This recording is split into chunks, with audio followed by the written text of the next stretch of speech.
Good morning, and welcome back to Cooking at the Quill here at the beautiful town of Manchester, New Hampshire.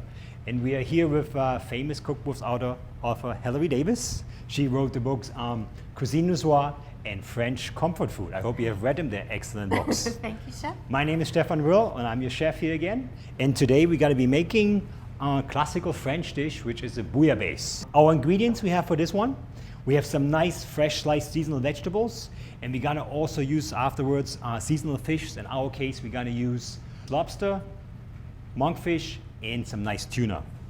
Let's get started with sauteing. First thing, we're gonna start off and heat up our pan. We're gonna add a little bit of olive oil. Extra virgin, Chef? Just or normal regular? olive oil. Normal? Because the extra virgin usually is the first press of the olive oil, and it usually is strong and has a very green flavor too. So Yeah. sometimes you have your food will get a little bit too much of the green color, and you make a nice little vinaigrette, and then always as you have a green vinaigrette. Or so mayonnaise. or mayonnaise, that would be interesting. But if you mix your eggs together, and then you have a green mayonnaise, all right. There's a dish with green eggs too. I'm not sure where they call it. Somewhere in Russia they make that. So we're going to use for our vegetables, we have julienne of leek, fennel, and also some nice onions. And we're going to start off with adding a little bit of the onions and the garlic into the pan.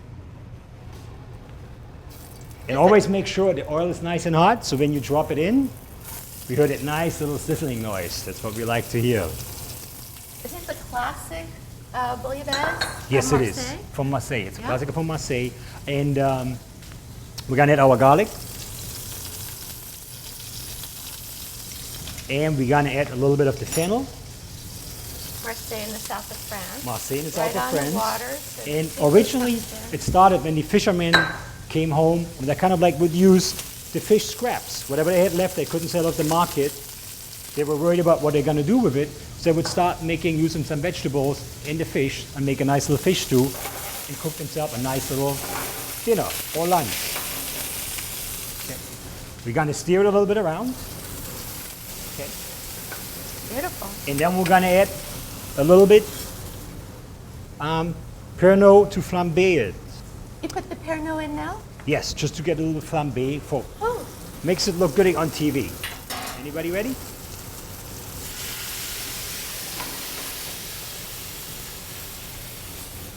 Okay. Pernod has an anise flavor. Like That the is fennel. correct, like the fennel. So they go very well together in that thing. Okay. Then we're going to add a little bit of our orange zest. Oh, nice. We're going to add a little bit of fresh thyme. And our lobster stock. So we're going to deglaze it. Lobster stock? Lobster you stock. took the shells and you cooked it down with water? We took the shell, the whole lobster, and then cooked them down for about 20 to 25 minutes with fish stock. You don't want to go too long because then it becomes bitter. And the last thing we want to add is our tomato product, which we have diced tomatoes. And we're going to stir this up for a moment. Oh, it smells so good. I can wish you smell guys the could smell lobster. It smells great. I can smell the orange. Yep. That's We're going to add right. a little bit more lobster stock. And one of the major ingredients for bouillabaisse is saffron, because you get a nice little reddish color with it. So we're going to add some saffron into it. If you don't have it, you can't find it at the store, is it okay to leave it out? You could leave it out, that's correct. Yeah. Maybe you could Sometimes use a it's little hard to red find. pepper color or anything like in that direction. And It's beautiful color. where does saffron come from? Anybody know? This the lotus. That's why saffron is a very expensive spice from the lotus flower, and you pick it. It's kind of little like your blossoms you pick out. That's why saffron, when you buy it, usually don't get scared. It's pretty expensive. Like a little bit like this could cost you a couple of dollars. But if you use the saffron frets, it's actually kind of okay with the price. I mean, how little can you use? Is it like Just a very little. You need about 8 or 10 need a saffron lot. frets, so not very much to put it in. And now we're going to let this sit for a while and let this simmer, get all the flavors in from the vegetables, from the Pernod, from the lobster stock, for about 15 to 20 minutes. All right, while our stew is simmering, we're going to do a little taste. Okay. Hillary, would you like to go first? Got a nice consistency. Still needs to root down a little bit. Delicious. Lobster, orange, Pernod, Saffron. Oh my Can't go God. wrong with this. Okay, so while this is great. simmering, you can taste all the flavors. The lobster comes into it, the Pernod, and saffron comes nicely into Orange. it. And you want Right it on the slowly top. simmer, so you don't want to go too high. Just so it slowly reduces down to kind of like a semi-thick You consistency. can't lose. I mean, doing it, simmering it long. No, 'Cause not it really. seems to The longer it deepen, you've simmers, been the doing better it it, gets. Like with yeah. a nice stew, that's how you get your flavor into it. Right. The next step, while this is simmering, we're gonna prepare our garlic bread that we're gonna dip later on into the beautiful sauce. So, we're gonna have here a nice piece of French bread. We're gonna slice it in an angle, right about here, and about an inch thick. I'm gonna make about 2, maybe 3 slices. How many you have for your company, how many guests. And then I'll do a little trick. So all I do is cut the little bottoms off. Oh, I love it. Okay. So when you put it later on and it's nice and crisp, it will stand up in your plate and give some nice height. Very simple trick. And you can still have the little pieces for snacks for your friends while you're cooking. You always want to keep them happy. Or the film crew, they like to eat too. So we have here some beautiful olive oil, and this time we use The green. the green, the extra strong virgin. one, Yes, yeah. the extra virgin olive oil. You're gonna brush your bread a little bit with the oil. Want to make sure it soaks nicely in. And then we're gonna add a little bit, if you like garlic, there's 2 different ways you can add your garlic. Either you gotta take it, a fresh clove, and you just rub it on it a little bit. So you get light flavor. Okay. If you like a garlic fan and you like a lot, you're just gonna take your minced garlic and you spread a little bit right onto the bread. I like that. I one. like that better too. See, we're garlic fans. Yeah. Just make sure if you do this, everybody has to eat it. Otherwise, it's not fair, okay? If there's garlic involved in the dish, golden rule, everybody has to bite into it because it's not fair Absolutely. if only one person eats and the other next smells like garlic. And we're gonna add a little bit salt and pepper. Is that why people sometimes put parsley on? Yes, Does for it color. combat the, well, for the garlic flavor? The flavor, it takes it away too, that's right, the parsley as well. A little bit of pepper.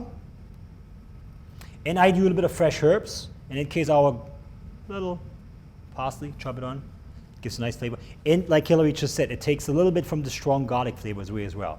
We're gonna Great take these, combination, too. now we're gonna take these breads, and we're gonna pop them in your preheated oven on 350 for about, depends how your oven works, 10 to 15 minutes. You want them nice golden brown and crisp, so they go delicious when you dip them into your stew. I gotta put them into the oven now.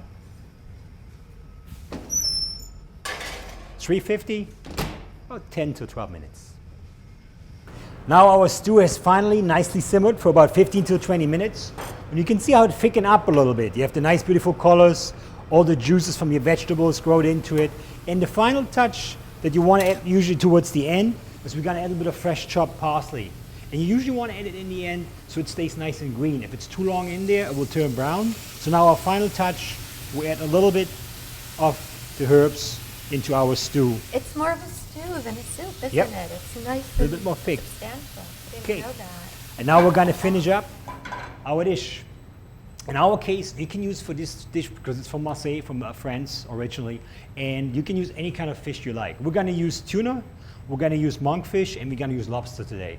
But at home, you could use haddock, you can use shrimp, any kind of fish you like, you put into it. It's totally Any whitefish. any thick, whitefish, yeah, that's firm, they hold up. In our case, we use the monkfish, which is a little bit more tougher, so I braise them ahead of time. How did you braise it, Chef?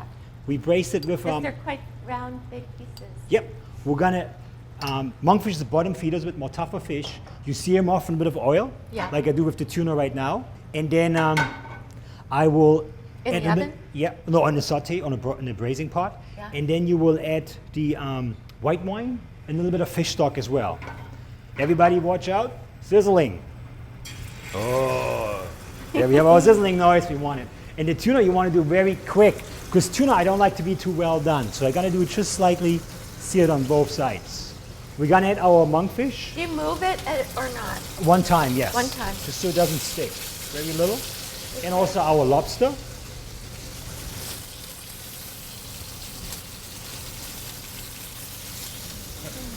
We're gonna flip it over one time.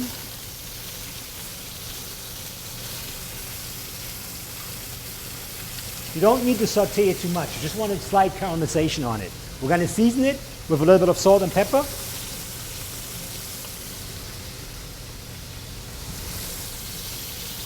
And then we're going to add our stew.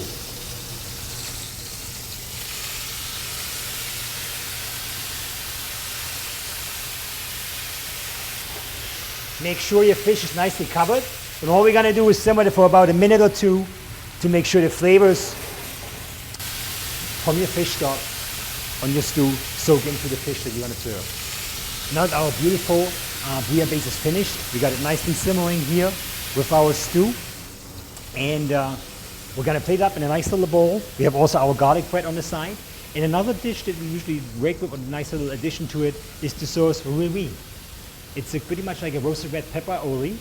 And we add a little spice. In our case, we use with adobo peppers. Aioli is like a little. mayonnaise. Mayonnaise, right. It's an Base, mayonnaise right? base. And then you add in the We add in the garlic, the saffron, whatever you like. A little bit more seasons. You can make it more spicy, you can make it more lighter, whichever way you really prefer. I think that's the way to go. We make it spicy in our case because the stew has kind of like a sweeter taste from the saffron and from the orange zest. Yeah. So if we put the little spicy, it gives a nice little contrast, a nice little kick to it. So, we have our stew finished. We're gonna plate it up. You want to put a little bit on the sauce on the bottom first. Oh, we got good colors, don't we, huh? Yeah. Little orange, little red, little green. And again, I add some nice little green herbs in the end. Always add your herbs in the end, key thing, because if you put them in too long, they're gonna turn brown and it's not gonna look very beautiful anymore. Now, we're gonna build in our fish, the tuna. We're gonna use the monkfish. And what I like when you build dish and you plate dishes, you always wanna try to shoot for a little bit of height. It's the most important thing. Height looks good, and you can charge more too if you make it look good. You know? That's the main thing. We all wanna make money. We're in the restaurant business. That's true. So I'll lay the lobster tail on top. That's beautiful. Highlight your items. You know, you don't wanna cover them up with the sauce. You go a little bit around it. You wanna show the nice pieces. You put all that work into it, so you wanna make sure that it's nicely presented. We have here our nice, colorful and tasty garlic bread. We're gonna dip it in our wheelie sauce and send it a little bit on the side. Wow. Flavor here. And we're gonna use the herbs that we used in there for flavoring, also for garnish. So we'll give it a little height. And now we're getting really high, aren't we? But that's okay. They could serve this in Marseille. That's This is right. So perfect. We're gonna give these Frenchmen a run for their money. Yeah. Stand it up. And also I like chervil. Chervil gives a nice little flavor, nice little consistency, delicate, and gives a nice little look to the plate as well. Voila, and there you have it. Bouillabaisse.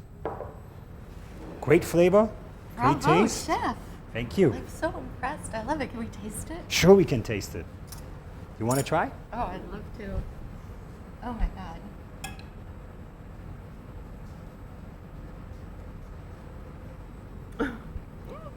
Delicious. It's really good. Good.